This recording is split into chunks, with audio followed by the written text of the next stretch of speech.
The Trek Monda, this is the best bike Trek ever made in my opinion. They've stopped making it.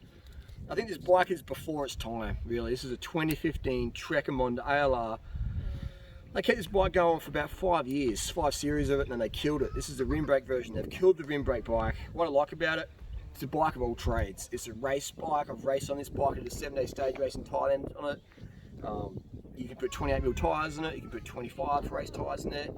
It's got a pretty relaxed geometry, so it's like an ultra endurance bike. You can also slam it with a negative stem, so you can turn to a crit bike. The alloy is pretty light, but it's not so light that if you crash it in a crit, you're going to snap it in the first go. It's got a very lightweight 4 carbon steerer, so be careful with that. 27.2 seat posts, so just a lot of options there. You can put a Thompson forward on it, backwards, off center. This is fantastic. Also, can got mountain bike compatibility. It's got a BB86. I would prefer if it had a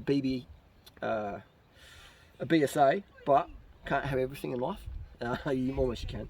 But it's got a BB86 in it, and it fits mountain bike cranks.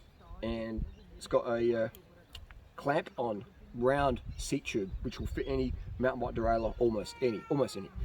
Another thing as well, if you're running SRAM, 10-speed SRAM, you can run a 10-speed SRAM mountain bike derailleur, and it's got the derailleur cable entry point under here on the chainstay, which is really, really good.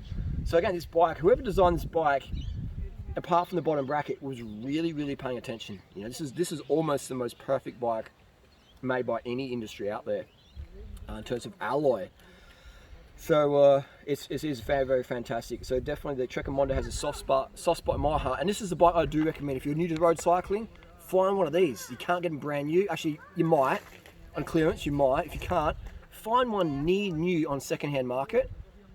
Buy one off a barrister who was doing a low carb diet and never rode it or whatever. Just, you know, buy it off someone who never rode it and enjoy it. These are a fantastic bike, and they're worth peanuts now. They're worth peanuts now on Facebook Marketplace because of Corona, etc. Who's buying bikes now? It's hardly anyone, except for my viewers. But if you are looking for the market, this is a fantastic beginner bike. But it's not just a beginner's bike. This bike would be good enough for the Tour de France if you really, spec'd it out with a lightweight group set. You could probably build this bike up to maybe 7.2 kilos with some lightweight products on it. The wheels here, this is a Spinergy. Shout out to Spinergy. This is a Z-Lite, a very lightweight alloy rim, incredible braking surface bike, extremely strong, probably the strongest wheels you can get. But they're also very light, lighter than Serum SLs. So they've got Hadley free hub in there, so durable. The ride quality is really great. It's not the most lively wheel.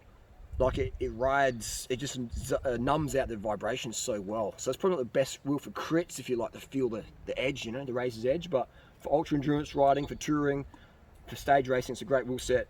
It soaks up a lot of buzz. Another good thing about this bike is if you do crash it in half, it is recyclable. It is recyclable. This is a Trek Monda ALR.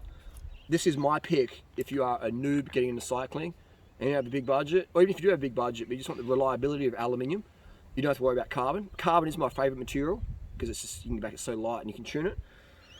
And you can fix it if you do break it. But for beginners, for people who haven't had many crashes yet, alloy, just can't go past it. And the Trek Monda ALR 5, one of the greatest bikes Trek ever made, if not the greatest bike Trek ever made. What's a better bike that Trek's made than this? I can't think of any. Close would be the Lance Armstrong 5500s back in the day, before they did the fangled down the bottom there, Probably the 2003 was the best one, 5900. But yeah, anyway, check them on ALR5. We're out. We're here, top of Kensington Road, Everested here in 2016. Anyway, see you on the road.